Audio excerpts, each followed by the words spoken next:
Right, this is my living literature project. I am Nico Lubrano, and this is Matt. Yeah, my name is Matt Sharano. I am a senior reference librarian here. Nice. Okay, first question is, do you read? Yes, a lot. How often do you read, and approximately how many books per year? I count them on Goodreads. Last year I read 27 books. Oh, wow. Good for you. Why do you read? What do you take from it? It's a good personal hobby, and I just like to read from different genres and learn new things, and just a fun thing to do. Yeah.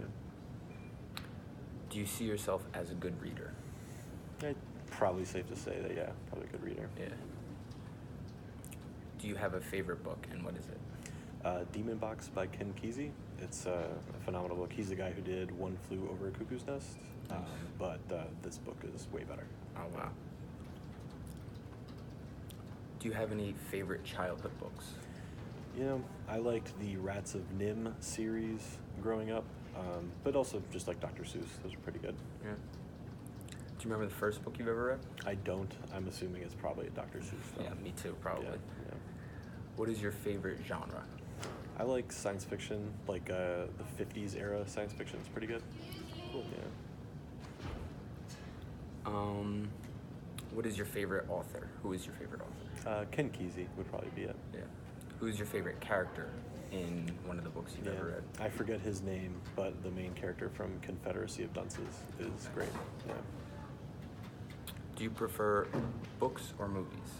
Probably books. What is your favorite book, or what is your favorite movie that's come from a book? I'd probably Lord of the Rings. I do like Jaws a lot though. Yeah. Which do you prefer, reading or writing? Reading. Yeah. I can tell. Have you ever thought about writing a book? I have, yeah. Are you pursuing that thought? I don't think I'm creative enough, so I would like to do that, but I don't think I will. Yeah. Why, in your opinion, do many college students not enjoy to read?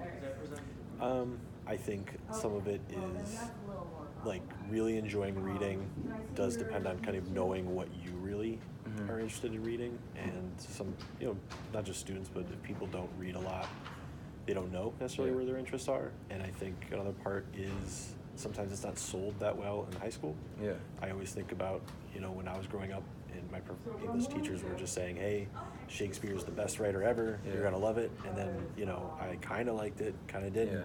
So what does that say about reading if this is the best thing ever and I don't even like it that much? I think they just kind of give the curriculum and they don't really put thought into what we would like, which is, I guess it's got to be set in stone over the years. Yeah, I mean, Shakespeare's great. You grow up and you really like it, but when you're in middle school, you really want to read Othello and then another one and then another one. It's kind of dull. Yeah, definitely.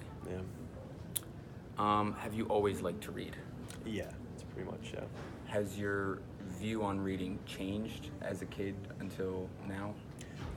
I always liked classics, and I still like classics, but I think now I make more of an effort to read, for lack of a better term, like grown-up stuff. Yeah. Like it's not all just science fiction all the time. Yeah. So yeah. Yeah, I get that.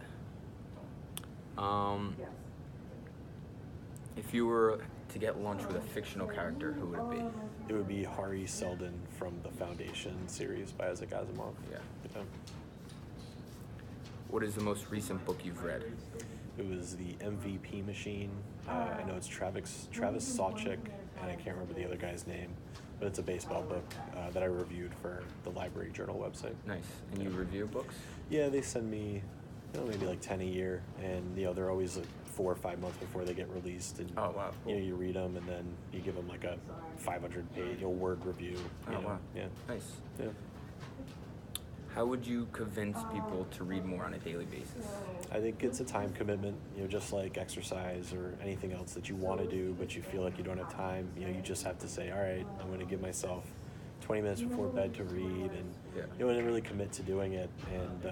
And if you enjoy doing it, then it will just become a part of your daily routine. I bet it's just like binge watching a show. It really is, yeah. I bet it is. Yeah. Okay. What is a book that you would recommend for me as a college student to read? Confederacy of Dunces is a book that I've recommended to people for years, and nobody has ever said that it's a bad thing. Yeah. look into it, definitely. Do you think the students at Fairfield read enough? No, probably not, but I don't think that's a bad thing. You guys are doing lots of homework, reading a lot of different things, so Yeah, I think it's generally just college students. yeah, yeah. In your opinion, what are some benefits that come with reading? Definitely the vocabulary. You learn a lot of new words, and just new experiences. You learn a lot of things when you read. It doesn't even have to be nonfiction, even fiction. You're learning all the time. Have you read an entire series of books? And if so, how many? Yeah, I've read the Falco series by Lindsay Davis. That's like 35 books. I've read them all. Oh, wow. Yeah. Good for you. That's crazy. Do you have a least favorite book and why? Not least favorite book, but I don't like Jack Kerouac. I think that he's overblown and people make a lot out of him. I don't think he's that good. Yeah. And is there any book that you've read more than once? Demon Box. I've read that several times. Yeah. All right, that's all I got. Cool. Thank you. Yeah, no problem.